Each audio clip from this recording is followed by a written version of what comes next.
There's an old African proverb that says if you want to go fast, go alone. But if you want to go far, then go together. When you try to go it alone, whether as a startup founder or an ambitious professional, you're setting yourself up to fall short if you're playing for the long term. That's why building up a team is so important. Using those key players to inspire each other and you towards results, that's the secret sauce for success. Now, just like the African proverb, our teams are trying to cover a lot of ground, regardless of what industry you're in. But unlike the proverb, we're not just relying on the strength of our bodies. We can propel ourselves forward using the strength of our feedback. Negative, positive, or constructive, every time you receive feedback, you can use it to get better, professionally and personally. You can leverage it to create powerful pitches, communicate better, and solve problems that seem insurmountable from the outside. How do you get great feedback then? Well, that's what we're going to dig into today. And it all starts with listening, keeping quiet and letting your team do the talking. You already know what you think, but when you let those bright brains around you go to work, you'll hear opinions that both resonate with and challenge you.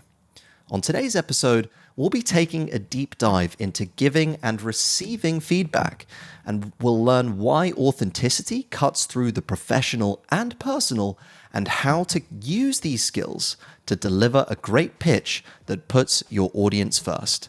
Let's get started and take a closer look at feedback in action. I'm Ben Bradbury, and this is Subject Matter.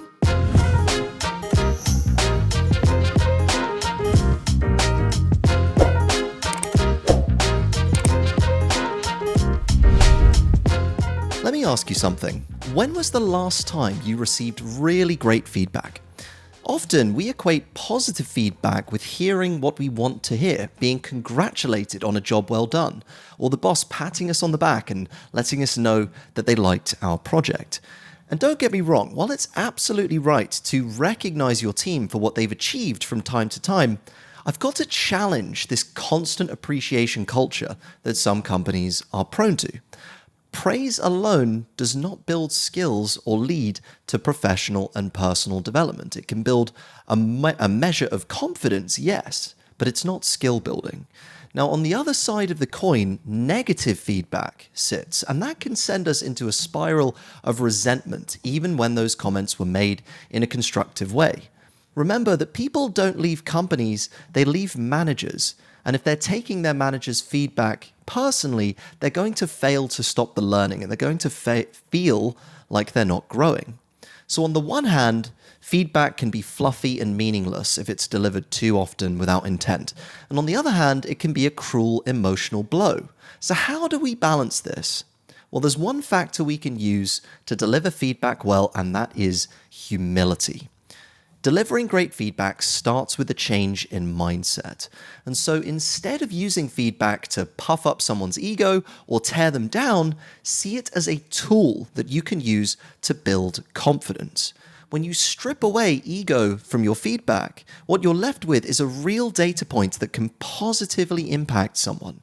It means being specific with your praise so that people know what to improve on, and being vague with criticism so people don't take the feedback too personally. What's great is this act of humility strengthens another key part of effective leadership, and that is showing your authentic self, and that's what we're going to jump into now. When you jump on a Zoom call, how do you show up? Do you put on a show for your colleagues? Or are you able to be your authentic self?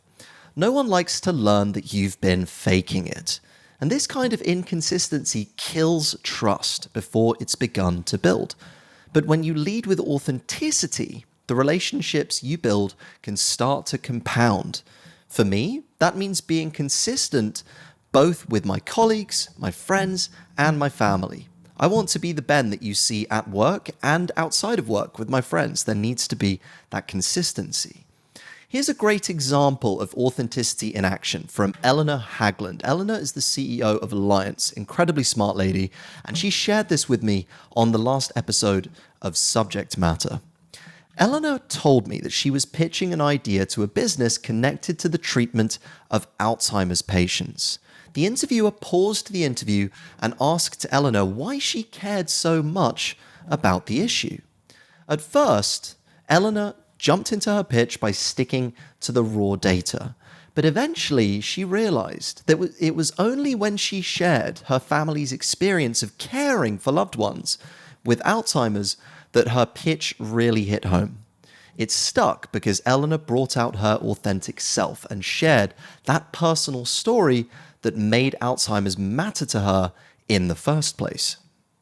Authentic storytelling has been the cornerstone of human connection for millennia. It's one part of what makes for a great pitch. And Eleanor went on to share her formula for creating a great pitch. She explains this far better than I can, so make sure to check out our interview after this if you're interested. But the key point that I want to share with you today that you need to know to start with, to start leveraging this authenticity and feedback, is getting to know your audience.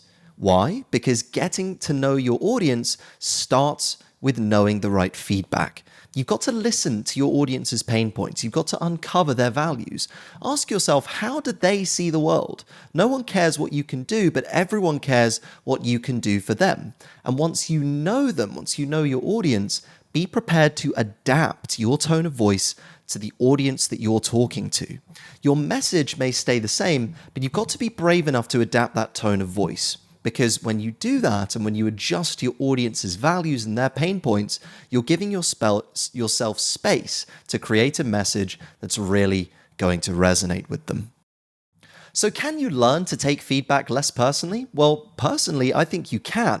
It takes practice. But once you start to view it as a tool rather than a criticism of your personality, you can start putting it to good use.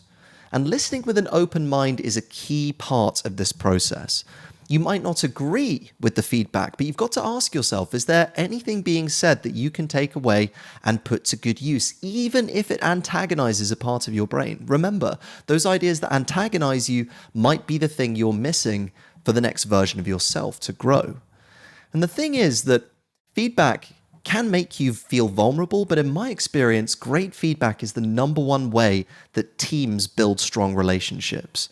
Being consistent and reliable, it might not sound like the most exciting thing in the world, but integrity is a quality that survives the long term, whether that's in a friendship or with a colleague in your team. It's never too early to open your first feedback loop. For founders, build your teams and face problems together rather than trying to solve them on your own. And for ambitious professionals, get your team together and unleash their potential. You might not always like what you hear, but those opposing viewpoints can very often find solutions that you might otherwise miss. My challenge to you is to bring your authentic self to the next room or Zoom call or meeting that you go into and watch your team's potential be unlocked.